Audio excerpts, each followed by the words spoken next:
Yes. Reason to go for goals, go for the process. Just like I said about metta, karuna, mudita, upekkha, the Brahma Viharas are seen as an outcome, and that's Mm.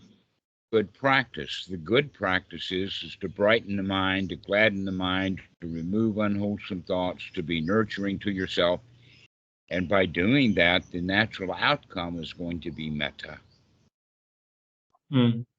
Natural outcome as opposed to the goal. Mm.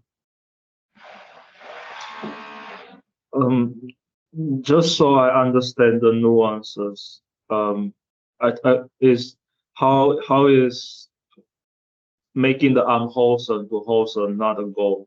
I understand it's a process, but sometimes I misunderstood. I feel that if I'm in an unwholesome, I kind of judge myself, like I do, oh, I didn't achieve that goal. I understand there's a misunderstanding from my part, so I'm trying to understand. Well, you just said it, so I guess you understand it. Yes, it's Is tricky. that we don't need goals. What we need is to be satisfied right this moment. No Mm, goal involved, no future yes. involved. Okay. Then, in fact, a goal, having a goal, means that right now you don't have the goal, which means that you're wanting something you don't have. Yes. And so that's why the senior monks will talk about let's not have goals because goals is dukkha, wanting Mm, something you don't have. Let's be satisfied with the way things are right now. mm, mm, mm.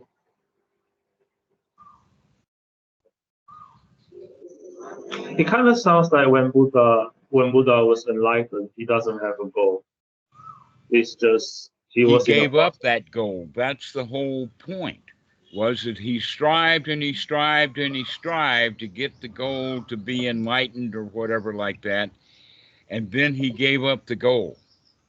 Mm, And that was, in fact, the enlightenment is to give up the goal. mm, mm, mm, To, if, like in sports, to just enjoy the game. They say it doesn't matter who wins or loses, it's how you play the game. mm. Which means the game itself, the playing of the game is the enjoyment, not the goal at the end of who won and who lost at the end of the game. Mm. But are you enjoying playing the game right now? The game of life in this case. Yes.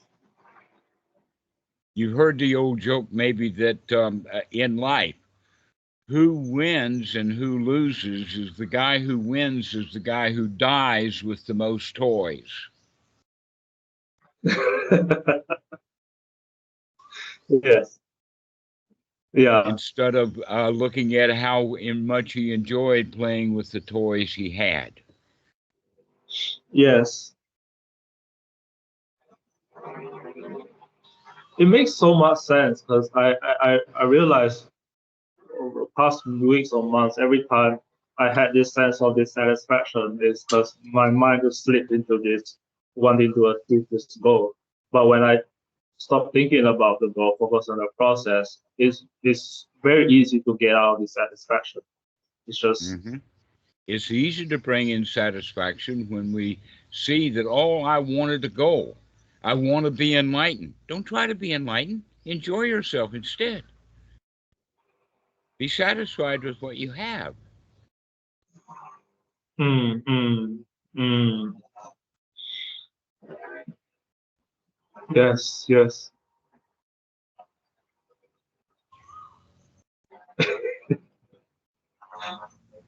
It's It actually a just beautiful practice that way, is just to give up the goals.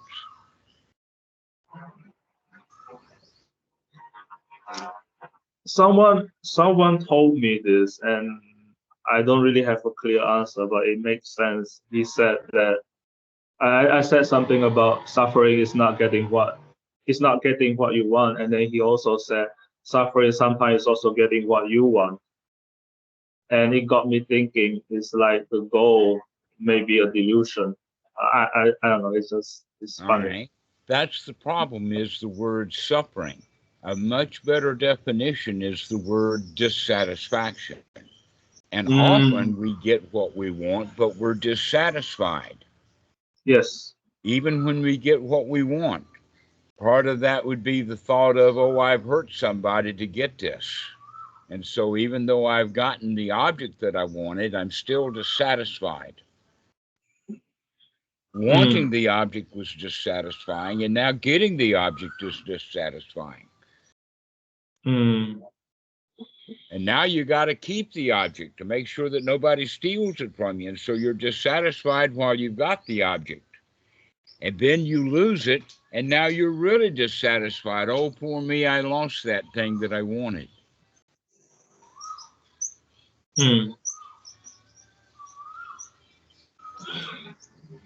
Yes. And that can be anything. How about a world championship in boxing?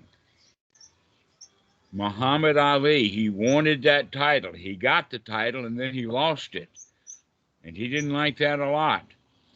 And so he started back and he got the title again. But in the process of him keep getting the titles that he kept losing because he wanted them so bad, he wound up with Parkinson's disease because his opponents beat his head in. Yes. Yeah. If he had been satisfied with getting the title one time, I'm the world champion for today, that's enough. Yes.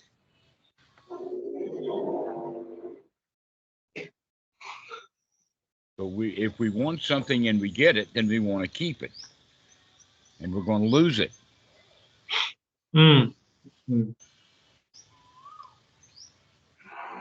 Yes. Everything is temporary. Instead of being satisfied with the things that are temporary, let's start practicing being satisfied with whatever happens.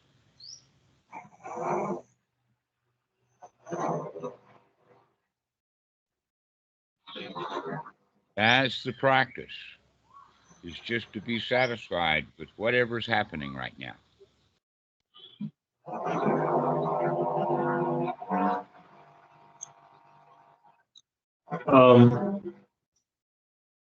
I once asked Kat about the idea of samadhi. How do I get there? And he said, wanting to get there is a problem. Yeah, wanting to have samadhi is a problem. But in fact, gladdening the mind and feeling good about yourself, that is samadhi. Okay. What is that samadhi then? Samadhi is actually defined correctly as organization or unification of mind. All right. But if the mind wants something, then it's not whole. So if you want samadhi, automatically you're not samadhi because you want it. But when you're satisfied without samadhi, then you've got samadhi.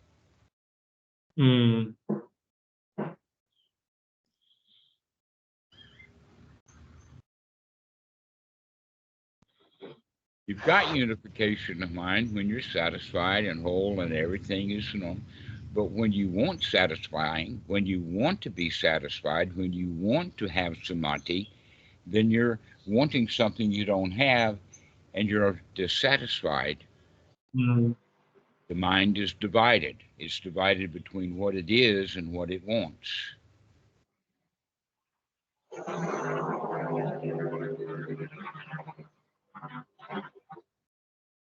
So my current understanding, at least the practice, is I can be aware if I want. I can be aware when I want to get out of suffering or whatever, but I also don't need to fit into that. At least that's my understanding, because I read a lot about the suttas, about the idea of the raft getting across the shore. It's okay to have some wise wanting. So maybe I'm confused in that sense. Well, Here's the point then, in that simile of the raft. The simile of the raft is in Sutra number 22, which is also the simile of the snake. And in fact, the simile of the raft and the simile of the snake are twins. They go hand in hand. Okay? If you grab the Dhamma or grab a snake by the wrong end, it's going to turn around and bite you. Yes. All right. So once you become satisfied in this very moment, then we don't need to carry the raft around with us, making it a temple, making it a shrine. That the Dhamma is to be lived, not worshipped. Yes.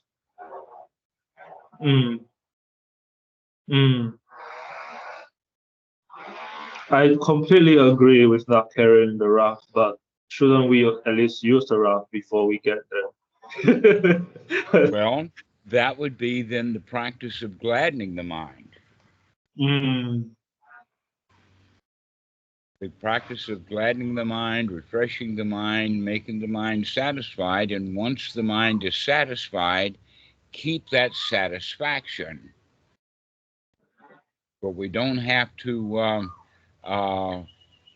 make a big deal out of the raft.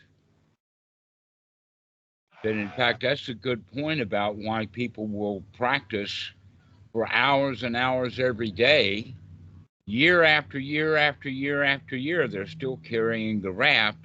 And part of the reason why they're carrying the raft is because they haven't gotten the benefit of the raft. They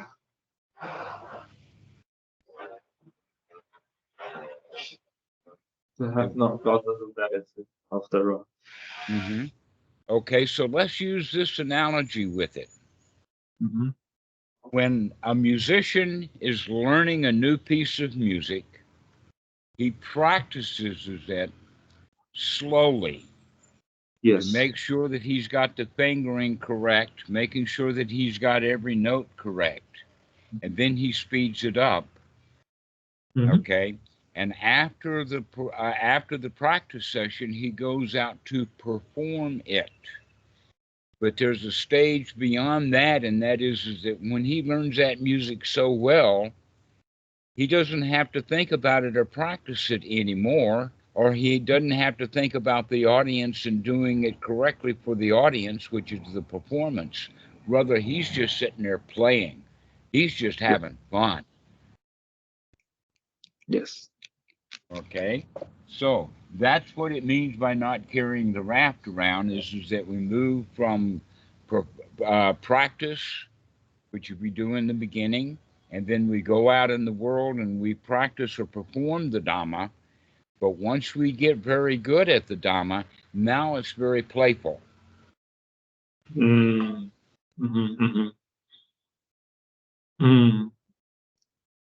don't have to work at being playful. You're just playful. And so the raft, then, that simile of the raft is actually the simile of the work is over. The job that needed to be done is done. So we can set the work down. Just enjoy the journey. Just enjoy the trip now. Or as I often say, just enjoy the show.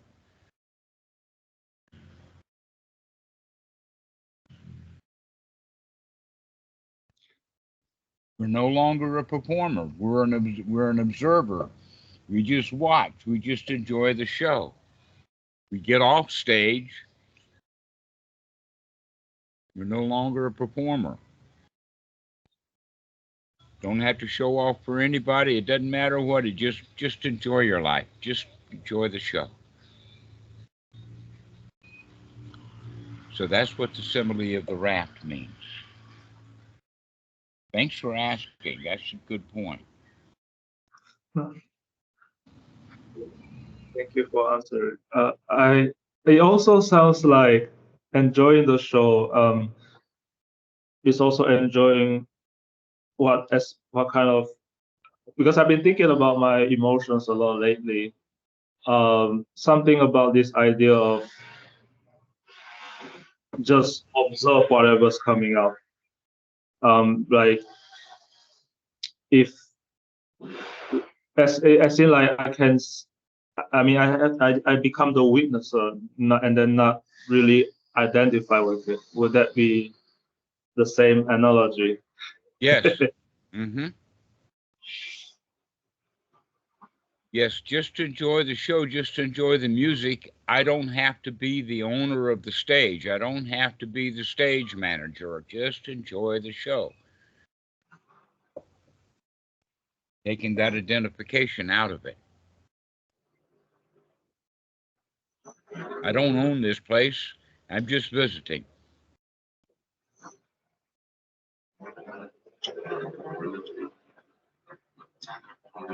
Would that be the same if something about my practice? Like some days, my practice has been going really well, but some days my practice can be a bit like not well. So I could Well, learn. here's the difference is that you're judging it now.